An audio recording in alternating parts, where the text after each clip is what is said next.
Allcat Games is a relatively new brand studio, so we as developers have been working together for years.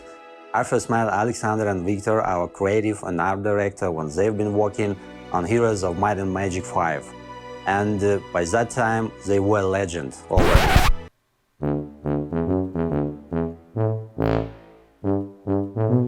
Well, ladies and gentlemen, it's time to board the Expanse and meet your Magnificent Seven crew who will be traveling with you all sometime in early spring of 2027. But of course, spring is sprung in the UK because we're heading into British summertime tomorrow. All those bikinis, all those shorts are coming out to play, and that's just the men who are gender confused. But if you ended up liking this video today, folks, you know what to do already. And before I carry on any further, what is this video about, Kung Fu? Well, I shall tell you some more, because I gave you a reaction to the Xbox partnership preview video yesterday, where we had an array of games, probably about maybe 15 odd titles at the count of my head. I might be right, I might be wrong, to quote Johnny Rotten, but the whole point of that was there were quite a few standouts, especially this one right here. And it's going up against another Mass Effect rival game also coming out in early spring of 2027 called the Exodus, or as I like to call it, Sexodus. Without further ado, folks, I bow down to you like a pleasant present for today's video. The next half hour.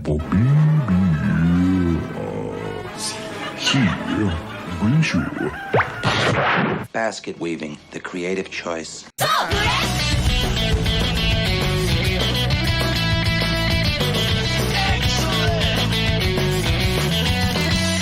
Well, ladies and gentlemen, he says in his very campus voice, this game, The Expanse Osiris Reborn, is a new take on the third-person action genre by Allcat Games. I've never heard of them, but they sound rather fan-dabby-doozy, and I understand they've got a really great back catalogue of particular titles.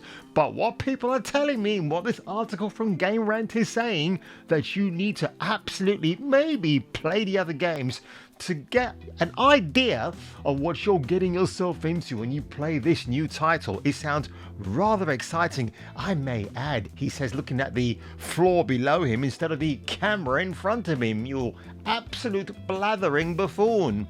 The thing is, I've got a couple of red flags about this game, folks. I really hope I'm wrong, but Allcat Games have laid it out in this paragraph right here, where the characters you are introduced to have to go through certain ideologies. I don't know what that means, actually. I do. I'm being totally facetious when I say that. Histories, and going through various belts of Mars, Earth, and maybe Uranus. Because what space game and space travel will not be the same without it going up Uranus? That's a harder needle to thread, and it's exactly why these recently revealed companions are worth paying close attention to. And when it comes to paying close attention to companions, I know which one I'm definitely paying very close attention to, if you know what I mean. So right here, this is the twin of the protagonist, and their name, you heard correct, is Jay. Jay apparently, and I have to quote this because if I misquote it, I might get into some serious hot water here with the developers or even Game Rant themselves, but you make up your own mind when you see what I've got to say here. To start off with, Jay is a rare kind of character. The protagonist's identical twin, which means their appearance and their gender shift to match your custom character. What does that even mean? Does it mean what I think it means? This is coming out before the next Olympic Games in Los Angeles, where they've outlawed gender confusion identity bollocks. But I digress, Your Honor, and I'll carry on. In combat, Jay's exploits and precision reinforce that unique identity. Oh no! Allowing them. Why are we calling this person them? This has to be a he, she, they, them, gender pronounced person, because if you're calling them by not even a specific gender game rant, I have a funny feeling something's about to hit the proverbial fan, if you know what I mean. So again, Jay could be interesting, but is the twin of the protagonist, who looks far different, removed from what I've seen before. But let's carry on, shall we? Meet Tio, who adds moral complexity to the combat medic archetype. Now, LCAT Games, are we going against that particular A word, or is it something else up your sleeve?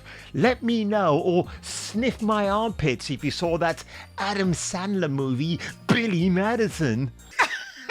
Oh my God, I'll go to school. Aisha Young is a diverse member of the crew, and from all accounts, she looks pretty attractive. Could this be the same Aisha that we saw in the trailer just a few years later, getting the Aloy Horizon Zero Dawn treatment? I don't know, you tell me.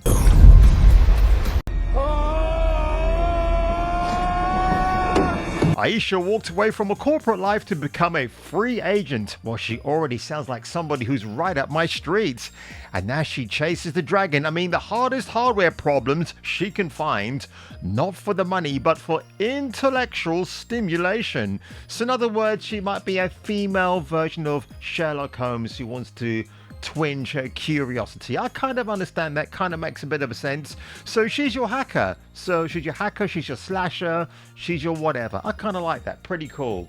Now we have somebody called Polly Art, Polly Heart, polyamorous Polly Heart, who knows? Standing next to a NASA type symbol, as you can see right here.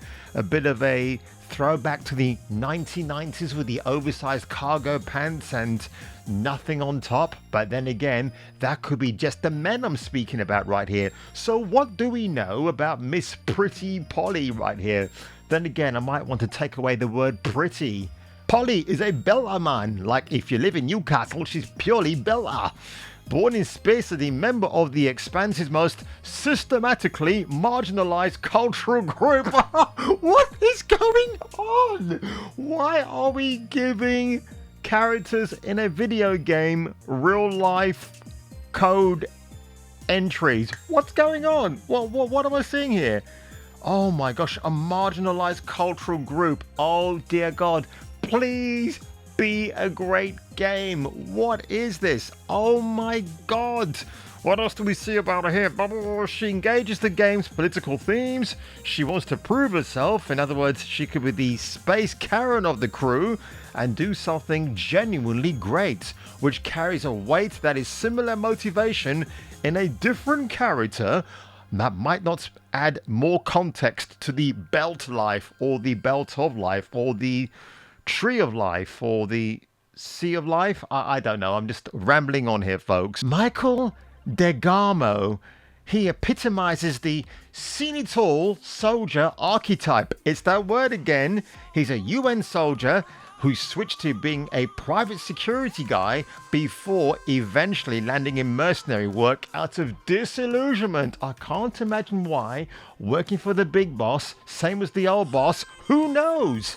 He's described as principled and carrying some past tragedy close to his chest. Maybe not a double D chest, because that would make a lot more sense, but that doesn't stop him from charging into the thick of it with his demolition exploits. I'm going to imagine that he's the rough and tumble member of the crew who's like the Rhino from Spider-Man. If Spider-Man had his rogue villains gallery with him to help him out on a mission, Rhino will be the one running and bashing down walls. So he's probably something like that. And meet Zafar, not that dude from the Lion King, who brings depth and engineering ingenuity. Now Zafar, I'm going to say, is a Muslim character, which is absolutely fine. Now the one thing you can say about all of these characters here, because what separates them are their ingenious facial designs, because I've got to agree with Mr. Matty Plays, if you take a look at the Exodus, well, those characters' faces really do need a lot of work, if you know what I mean.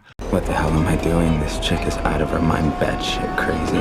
His engineering background matches him to the Expanse's practical survival-oriented tech culture, and in battle deploys turrets and EMF, not the group who sung It's Unbelievable, devices that degrade enemy equipment, which is very similar to what Miranda Lawson does in Mass Effect. And speaking of Miranda Lawson, I saved the best character for last. Shall we meet her? No, I don't have hay fever or a cold. I'm just a complete deranged pervoid. Meet Regina. No, that sounds like something else. Marek. And what do we have to see and say about this fine feline foxy creature right here? Well, I tell you what, I cannot wait to board this spaceship and be her companion all throughout the galaxies we visit. And what do we know about her? Well, she embodies, because she's got the body for embodying, espionage and a quiet agenda. Something tells me she might be the only biological female of the crew, because we have some insufferable reprobates and rejects already that we can dare not ever speak about again. But let's take a much not too closer look, because I like to later on for research purposes, of Miss Marek. Regina is described as the cruise sniper scout infiltrator, just like the infiltrator class from the Mass Effect games, and she keeps her past guarded enough that piecing together her true motivations is explicitly framed as part of the experience. In a setting rife with covert political maneuvering between Mars, Earth and corporate factions, a character built around hidden agendas slots in naturally. And of course, Game Rant want to point out to you again that she is a reminiscent character of Miranda Lawson from Mass Effect 2 and 3. But I've got to say, in terms of a visual aesthetic, she probably gets a couple of points extra over Yvonne Strahovski's mocap of Miranda from Mass Effect. But Yvonne, I still love you, darling, because you had that rear that certainly dared in a video game. She put that ass in Mass Effect. But anyway, you blathering buffoons, let's check out the Exodus's gameplay released 10 days ago without as much as a little whimper. Let's have a look and see what it looks like. Oh, I say. Oh, those explosions are too much for my pretty little face. But the one thing you've got to remember about this game, as Mr. Matthias pointed out, there are no RPG decisions, some role-playing game elements, lots of great action, and I gotta say the action looks absolutely fantastic. Again, it's like this is the version of Mass Effect Andromeda we should have gotten. There you go, you've got your galaxy map to visit. That's what it looks like to me, or maybe it's not.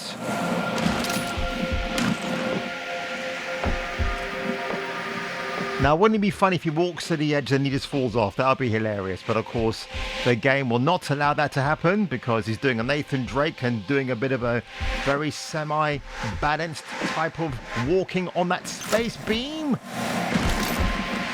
Okay, that kind of makes sense, the mechanic. Yeah, you walk along, you P-tong, and you go back up. When I say P-tong, I don't mean P-tong the DJ. All right, a bit of a sluggish frame rate issues there. This is a Hasbro game, by the way, you know, Wizards of the Coast, so bit of a red flag there, if you know what I mean. I gotta say, I'm not enthralled by this trailer. Sankara Glyph Shrine. I thought we were gonna see a lot more than this, bro, but quite clearly we are not. Sexodus. Extended gameplay this summer at the Jeff Keighley's Summer Game Fest. I can hardly wait. If you truly love video games like I do, this moment is for all of us. I've never understood what wanker is. Ooh, and there you have it, folks. My deep dive delve into the characters of the Expanse, Osiris Reborn. What do you think? Are you excited for this game, or like me, are you just going to hold your breath a little bit longer to see what these weird characters like Jay and that Karen-esque woman who looks like a pretty Polly and is not really a pretty Polly, like the female underwear garments that I knew from back in the day, what are they going to look like? What are their trials and tribulations? Who's playing them? Are they males or females, or maybe a bit of both? Well, I have no idea, you fool, but I might still end up liking this game and ignoring the very push-in-your-face agendas that have yet to be revealed. And if I were you all, and if you were me, I will see you see me seeing Miss Regina Marek all over again for the next video. Hey, yes,